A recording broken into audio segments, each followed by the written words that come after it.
Hey, almost half a century ago, back in 1968, Tokyo saw one of the strangest robberies ever. A smart young guy, with a really clever plan, managed to steal 300 million yen in broad daylight from an armored car belonging to one of Japan's biggest banks, without using any weapons, without hurting anyone. And without any kind of violence. A simple trick that pulled off the biggest heist in Japan's history and got away without leaving a single clue, making his crime one of the most mysterious and complex in both Japanese and global history. Hey everyone. Today I'm going to tell you about the biggest bank robbery in Japan's history, but before we start, don't forget to subscribe and hit the notification bell so you get the updates on new stories every week. I want this video to hit 30,000 likes before the next one drops. In the last 2 weeks, the video really blew up and reached 20,000 likes fast. Let's see if we can make it to 30,000 or not. Come on, cheer me on. Our story starts on Friday, December 6, 1968. That day, the manager of Nippon Trust Bank in the town of Kokobanji stepped outside to check his mailbox like he did every day. Back then, all the bills for electricity, water, and family letters came through the mail. But that day, hidden among the usual papers, he found a strange letter with no sender.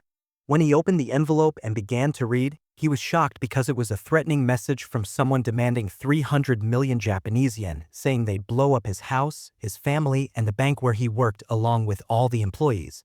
The bank manager felt nervous and worried after reading the message, but he decided not to take it too seriously and thought it was just a prank.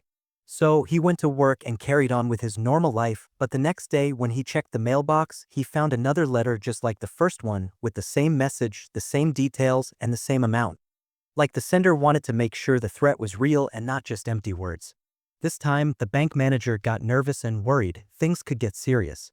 Was it really true or not? He decided to go to the nearest police station and tell them what happened, showing them the details of the message. Since the person who wrote the message was threatening to blow up the bank, and of course, if that happened there would be a lot of loss of life, property, and money, the police quickly jumped into action and came up with a plan to catch the criminal. They asked the bank manager to go to the spot mentioned in the letter at the agreed time, carrying a suitcase, like he was going to do what they asked. The police were set to move out with 50 officers spread across different locations ready to take down the criminal. In fact, everyone headed to the place in the letter and waited until the drop time, but no one showed up. They waited an hour, then another, and there was still no sign of anyone. There was no news, so they had to turn back, cancel the plan, and figure the message was just a kid's prank, especially since threat messages were pretty common back then. Sent to bank managers and business owners in Tokyo.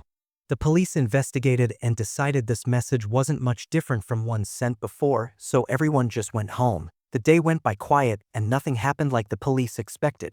The chief was calm and went to bed, planning to get up the next day and do his job as usual.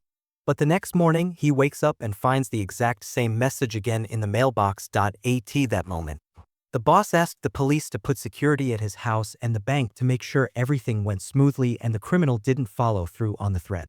And even though he was already super scared about what might happen, just like everyone else in Japan, he really values hard work, so he went to the bank like it was any other day and worked as usual. But when he arrived, he told all the staff there about the message so everyone would be alert and count the day and the next day up until December 13, 1968. On that day, the bank had a money delivery scheduled for the Chiba factory located in the city of Fuzhou. The factory bonus was going to be split among all the workers there, and the amount the Nippon Trust Bank had to give to Shiba Factory was 300 million yen. Back then, there were no electronic transfers, so no matter how much money it was put into leather briefcases and transported by special bank employees in armored cars, and right on the dot, the bank had the required amount ready. Around 9:30 in the morning, 4 employees came out of the bank building carrying 3 big bags, got into the armored car, and headed towards Masna-A Shiba. As the employees were heading to where they needed to go. About 200 meters from the plant, they noticed in their mirrors that a motorcyclist was following them, waving his hand. After a while, a police siren went off to get their attention, and as they began to slow down, they saw an officer in a helmet and uniform approach them on the motorcycle, signaling for them to pull over. Right next to them was Fuzhou Jail, just a few steps away. As soon as they stopped, they nervously started asking the officer what was going on. The guy they're attacking looked scared, and he told them that the guy threatening the bank manager had the same plan. He blew up his own house, causing lots of casualties and injuries. The bank and all its employees are also in danger, and there are suspicions that the criminal planted explosives inside the bank building and in all the bank's cars. Even the one you're riding in right now. He told them to thoroughly check the car in case they found any explosives before it blew up. While they were searching, he crouched down to look underneath the vehicle, and just a few seconds later, the employees were shocked to see thick smoke coming from under the car. The officer shouted, terrified, "Run, quick. The car's about to explode." Of course, the four of them ran to find cover, and the only nearby spot was hiding behind the prison bars, trying to avoid the inevitable blast. They were terrified for the officer trapped under the car, counting seconds, 1, 2, 3. But no explosion came. Slowly, the employees started to calm down, though questions still raced through their minds about what might have happened. After a while, one by one, they peeked out from behind the walls and saw there was no officer, no bomb, no car, not even any money. It turned out all the messages the culprit had sent to the bank manager were lies. It was just about getting ready and mentally prepared for the day someone would steal the money from the car, so the employees would be ready and not get caught off guard. After the employees got over the shock and started to realize what had really happened, they ran to the nearest phone booth to call the bank and check things out.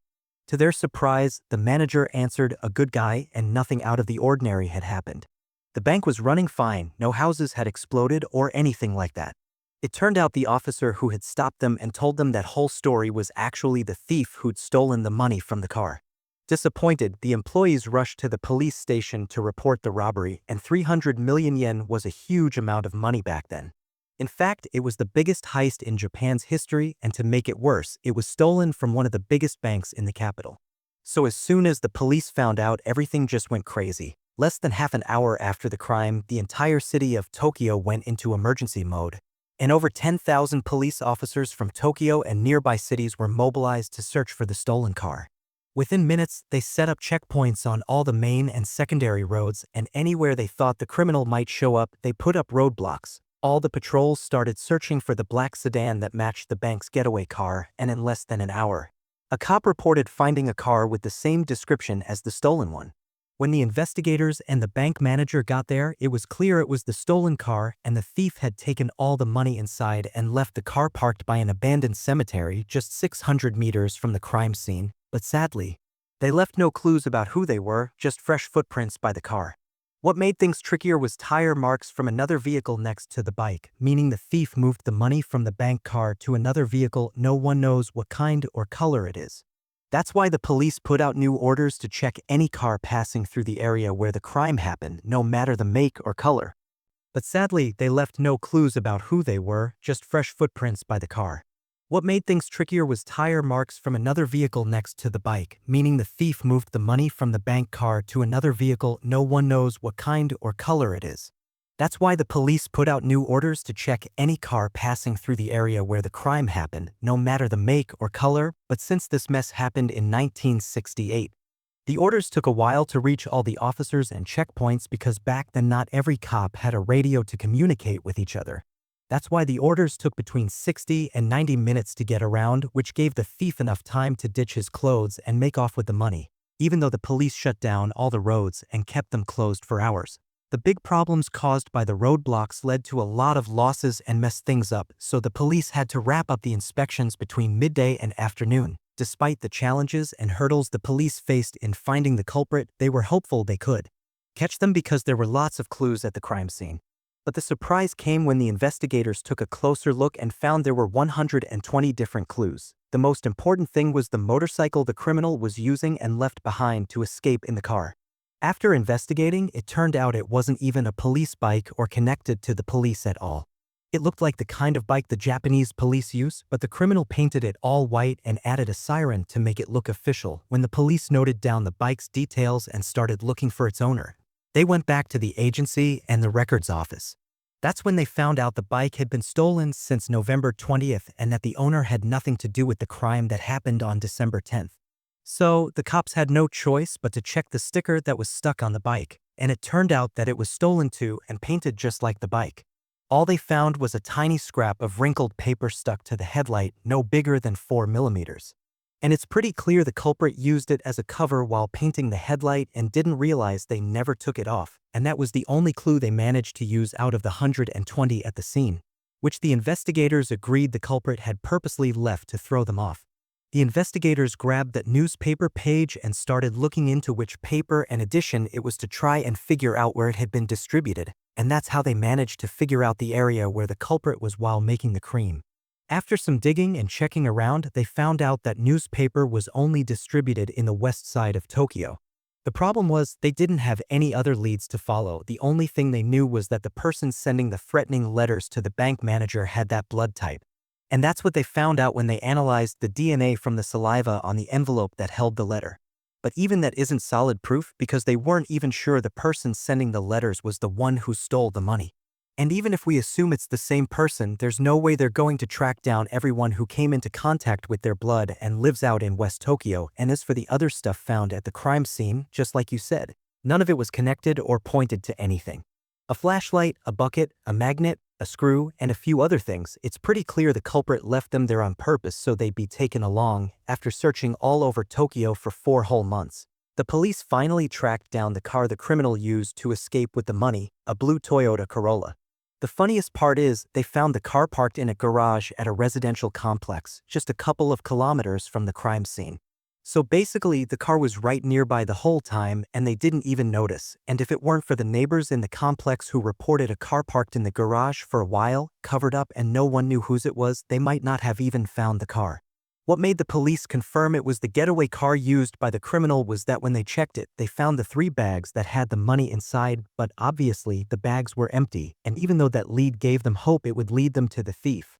When they checked the car and the bags, they didn't find any fingerprints, neither on the car nor on the bags holding the money.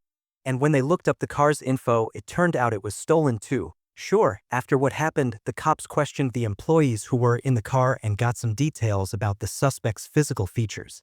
They found out he was a young guy, around 19 or 20 years old, with an average build, not too skinny or too fat, about 1.65 to 1.70 meters tall.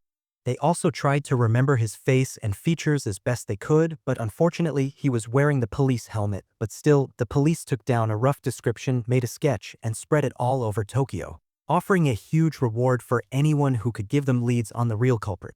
And before long, they ended up with a massive number of suspects, over 110,000 people, but despite all those people, in the end, it all came down to just one guy, a 19-year-old teenager named Sato Yoshiro.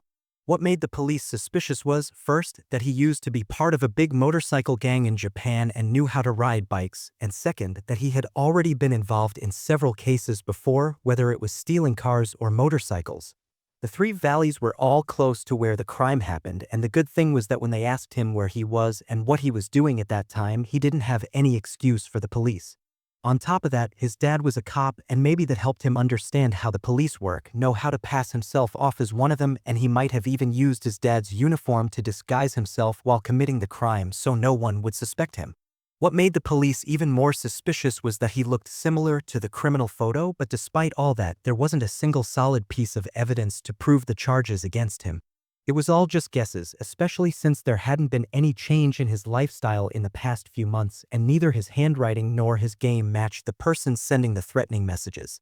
Even though his dad was sure his son was innocent and had nothing to do with it, the police were almost certain he was involved, whether on his own or as part of a big gang that planned and pulled off the whole thing. The day the cops issued the official arrest warrant for Sato, they broke into his apartment and found him dead from a potassium cyanide overdose. And just a few days after that, they officially announced they were innocent and dropped the charges, and they're still looking for the real culprit. The second main suspect after Sato was a young guy named Takanaka Shoji who got arrested because he lived near the crime scene, but after a quick investigation, the police confirmed he had nothing to do with it and let him go, officially clearing him of any blame. But the media were oddly set on blaming this guy, mainly because he looked a lot like the criminal in the police sketch. They kept pressuring the cops, accusing them of protecting the culprit and letting him go, saying that if they didn't do something, the public would rise up against them. All that led to the police arresting Shoji again, this time on a charge unrelated to the bank robbery. Just a few traffic tickets, nothing more, just an excuse to calm public opinion while trying to pressure him into confessing and taking the blame. But after many attempts, it turned out he was innocent and none of the evidence matched him. Plus, it was proven he wasn't near the crime scene when it happened. In the end, they let him go, but sadly, by then his life was already completely ruined. He lost his job and his family ran out of money. On top of that, he was socially shunned and many of his friends dropped him to protect their own reputations. His case became one of the most well-known human rights issues in Japan, and the National Lawyers Association filed a formal complaint against the Japanese police for abusing their power against innocent people. But unfortunately, what happened created a new kind of pressure that Shoji just couldn't handle, and he decided to take his own life. That's why the police decided to completely drop the criminal case, especially after the bank employees admitted they weren't sure about the details they described because they were under so much stress during the incident. In the end, it wasn't just those two who ended up as victims in this tragic investigation. Some sources confirmed that two other officers also took their own lives due to the intense pressure they faced during the investigation. The top authorities in the country put enormous pressure on the police. Stealing such a huge amount so easily is a disgrace in the history of the Yemeni government. If they stay silent and treat it like any ordinary theft, it means they're giving a green light to lots of other criminals to copy what happened, turning it into a tool anyone can use. That's why the government made a massive effort to solve this case. Over 170,000 people took part in the investigation for 7 straight years, and just on greetings, the government spent nearly 900 million Japanese yen. That's 3 times what was stolen, and still couldn't figure out anything, not even whether the theft was pulled off by a big gang that planned it, carried it out, and hid the money. So basically, everything that went on behind the scenes was thanks to the smarts and cleverness of just one person. And in December 1975, the court passed a law that said no one could be tried as a suspect in the case unless their guilt was proven first. Then, in 1988, 20 years after the crime, all charges against the guilty party were dropped. He could have just come out and admitted in front of everyone that he was the one who did it, and no one would have done anything to him. And even with all the media tricks back then and attempts to lure the criminal with fame, no one showed up.